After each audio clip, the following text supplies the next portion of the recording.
Hi friends, ಶೀತ ಮತ್ತು ಕಫ ಈ 6 ತಿಂಗಳಿಂದ 5 ವರ್ಷದ ಮಕ್ಕಳ ತನಕ ಜಾಸ್ತಿಯಾಗಿ ನಮಗೆ ಕಾಣಲಿಕ್ಕೆ ಸಿಗ್ತದೆ.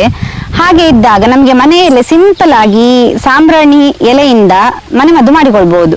ಅದು ಹೇಗೆ ಅಂತೀರಾ? ಇವತ್ತಿನ ವಿಡಿಯೋದಲ್ಲಿ ನಾನು ಮಾಡಿ ತೋರಿಸ್ತೇನೆ. ತುಂಬಾ ಇಂಟ್ರೆಸ್ಟಿಂಗ್ ಆಗಿದೆ, ಸ್ಕಿಪ್ ಮಾಡದೆ ಎಂಡ್ ತನಕ ಕೂಡ ನೋಡಿ.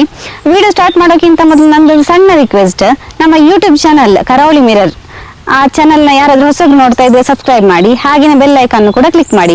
ಹಾಗೆ ನಮ್ದು ಫೇಸ್ಬುಕ್ ಅಲ್ಲಿ ಪೇಜ್ ಕೂಡ ಉಂಟು, ಕರಾವಳಿ ಮಿರರ್ ಪೇಜ್, ಅದನ್ನು ಕೂಡ ಫಾಲೋ ಮಾಡಿ. ಹಾಗಾದ್ರೆ ವಿಡಿಯೋ ಸ್ಟಾರ್ಟ್ ಮಾಡುವ. ನಾನು Asha Udupa Kateel, welcome back to Karavali mirror.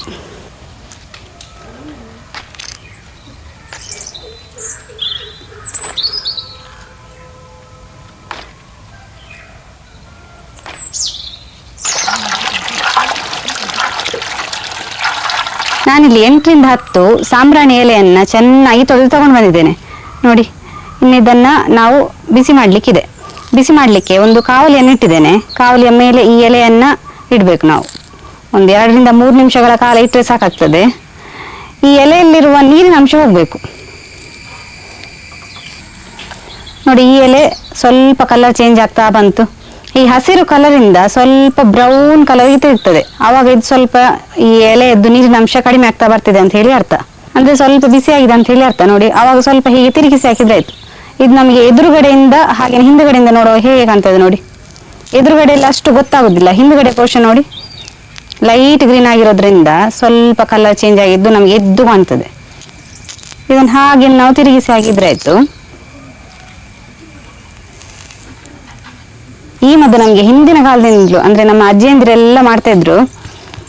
ಆವಾಗಿನ ಕಾಲದಿಂದಲೂ ಮಾಡಿಕೊಂಡು ಬಂದಂತಹ ಒಂದು ಒಳ್ಳೆ ಮನೆ ಮದ್ದು ನೋಡಿ. ಫುಲ್ ಎಲೆಯದ್ದು ಕಲರ್ ಗ್ರೀನ್ ಆಗಿದೆ, ಡಾರ್ಕ್ ಗ್ರೀನ್ ಆಗಿದೆ. ಹೀಗೆ ಹಾಕ್ಬೇಕು ನಮ್ಮ ಎಲೆ. ಲೈಟ್ ಗ್ರೀನ್ ಹೋಗಿ ಡಾರ್ಕ್ ಗ್ರೀನ್ ಆದ್ರೆ ಇದರ ನೀರಿನ ಅಂಶ ಎಲ್ಲ ಹೋಯ್ತು ಅಂತ ಹೇಳಿ ಅರ್ಥ. ಹಾಗೇನೆ ಚೆನ್ನಾಗಿ ಬಾಡಿದೆ ಕೂಡ. ಅಲ್ಲಲ್ಲಿ ಸ್ವಲ್ಪ ಬ್ರೌನ್ ಕಲರ್ ಆಗ್ತದೆ, ಹಾಗೇನೆ ಡಾರ್ಕ್ ಕಲರ್ ಕೂಡ ಆಗ್ತಾ ಬರ್ತದೆ. ಎಲೆ ಬಿಸಿ ಇರ್ಬೇಕಾದ್ರೆ ಅದರ ರಸವನ್ನು ನಾವು ಹಿಂಡಿ ತೆಗಿಬೇಕು.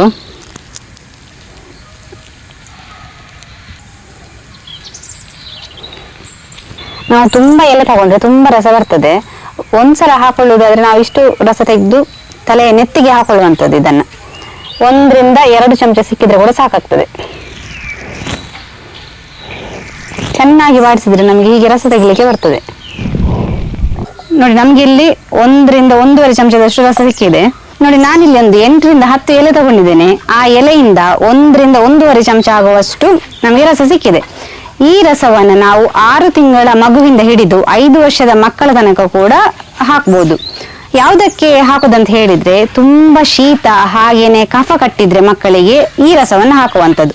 ಅದು ಕೂಡ ತಲೆಯ ನೆತ್ತಿಗೆ ನಾವು ಎಲೆಯನ್ನು ಬಾಡಿಸಿ ತಲೆಯ ನೆತ್ತಿಗೆ ಹಾಕುವಂಥದ್ದು. ಹಾಗೇನೆ ಈ ಬಾಡಿಸಿದ ಎಲೆ ಇರ್ತದೆ ನೋಡಿ, ಈ ಎಲೆಯಿಂದ ಎಷ್ಟು ರಸ ಬರ್ತದೆ ಅಷ್ಟು ರಸವನ್ನು ನಾನು ತೆಗೆದಿದ್ದೇನೆ. ಹಾಗೆ ಈ ಎಲೆಯನ್ನು ಬಿಸಾಕ್ಲಿಕ್ಕಿಲ್ಲ. ಈ ಎಲೆಯನ್ನು ಕೂಡ ರಸವನ್ನು ಹಾಕಿದ ನಂತರ ಹೀಗೆ ತಲೆಯ ಮೇಲೆ ಅಂದ್ರೆ ನೆತ್ತಿಯ ಮೇಲೆ ಇಡುವಂಥದ್ದು. ಹಾಗೆಯೇ ಈ ರಸವನ್ನ ಬಾಯಿಗೆ ಕೂಡ ಕೊಡ್ತಾರೆ ಮಕ್ಕಳಿಗೆ ಕುಡಿಲಿಕ್ಕೆ. 1 ರಿಂದ 2 ಚಮಚದಷ್ಟು ರಸ ತೆಗೆದು ಮಕ್ಕಳಿಗೆ ಕುಡಿಲಿಕ್ಕೆ ಕೊಡ್ತಾರೆ. ನಮ್ಗೆ ಚಿಕ್ಕ ಮಕ್ಕಳು ಅಂತ ಹೇಳಿದ್ರೆ 6 ತಿಂಗಳಿಂದ 1 ವರ್ಷದ ಮಗುವಿಗೆ ಈ ರಸವನ್ನ ಕೊಟ್ರೆ ತುಂಬಾ ಶೀತ ಕಫ ಎಲ್ಲ ಆಗಿದ್ರೆ, ಕಫ ಮೇನ್ ಆಗಿ ಕಫ ಆಗಿದ್ರೆ ಅದು ಮೋಷನ್ ಅಲ್ಲಿ ಹೋಗ್ತದೆ. ಹಾಗೇನೆ 1 ರಿಂದ 5 ವರ್ಷದ ಮಕ್ಕಳು ತನಕ ಇದ್ರೆ ಕಫ ಇದ್ರೆ ಶೀತ ಆಗಿ ಮೂಗಲ್ಲಿ ಸೋರಿ ಹೋಗ್ತದೆ. ಹಾಗೆ ತುಂಬಾನೇ ಯೂಸ್ಫುಲ್. ನಮ್ಮ ಹಿಂದಿನ ಕಾಲದಿಂದಲೂ ನಮ್ಮ ಅಜ್ಜಿಯಂದಿರೆಲ್ಲ ಮಾಡಿಕೊಂಡು ಬಂದಂತಹ ಒಳ್ಳೆ ಮನೆ ಮದ್ದು ಇದು. ನಿಮ್ಮ ಮನೆಯಲ್ಲಿ 1 ಗಿಡ ನೆಟ್ಟರೆ ಸಾಕು, ಇದು ತುಂಬಾ ಹರಡಿಕೊಳ್ತದೆ. ಜಾಸ್ತಿ ನೀರೆಲ್ಲ ಬೇಕಾಗಿಲ್ಲ ಇದಕ್ಕೆ, ಸ್ವಲ್ಪ ನೀರು ಹಾಕಿದನ್ನ ಬೆಳೆಸಿದ್ರೆ ಸಾಕು. ತುಂಬಾನೇ ಯೂಸ್ಫುಲ್. ಖಾಲಿ ಮನೆ ಮದ್ದಂತಲ್ಲ, ಇದರಿಂದ ಹೆಚ್ಚಿನ ರೆಸಿಪಿ ಕೂಡ ನಾವು ಮಾಡ್ಕೊಳ್ಬಹುದು. ನೋಡಿದ್ರಲ್ಲ ಫ್ರೆಂಡ್ಸ್, ಈ ಸಾಂಬ್ರಾಣಿ ಎಲೆಯಿಂದ ಹೇಗೆ ಮನೆ ಮದ್ದು ಮಾಡ್ಕೊಳ್ಬಹುದು ಅಂತ ಹೇಳಿ. ನೀವು ಕೂಡ ಇದನ್ನ ಮನೆಯಲ್ಲಿ ತಪ್ಪದೆ ಟ್ರೈ ಮಾಡಿ. ಹಾಗೇನೆ ಈ ವಿಡಿಯೋ ಇಷ್ಟ ಆದ್ರೆ ನಿಮ್ಮ ಫ್ರೆಂಡ್ಸ್ ಜೊತೆ ರಿಲೇಟಿವ್ಸ್ ಜೊತೆ ಹೆಚ್ಚು ಶೇರ್ ಮಾಡಿ. ಹಾಗೆ ಯಾರಾದ್ರೂ ನಮ್ಮ ಚಾನಲ್ ಹೊಸಬ್ರು ನೋಡ್ತಾ ಇದ್ರೆ ಸಬ್ಸ್ಕ್ರೈಬ್ ಮಾಡೋದನ್ನ ಮಾತ್ರ ಮರಿಬೇಡಿ. ಹೀಗೆ ನಮ್ಮ ಚಾನಲ್ ಸಬ್ಸ್ಕ್ರೈಬ್ ಮಾಡಿ, ಸಪೋರ್ಟ್ ಮಾಡಿ, ಫಾಲೋ ಮಾಡ್ತಾ ಇರಿ. Thank you.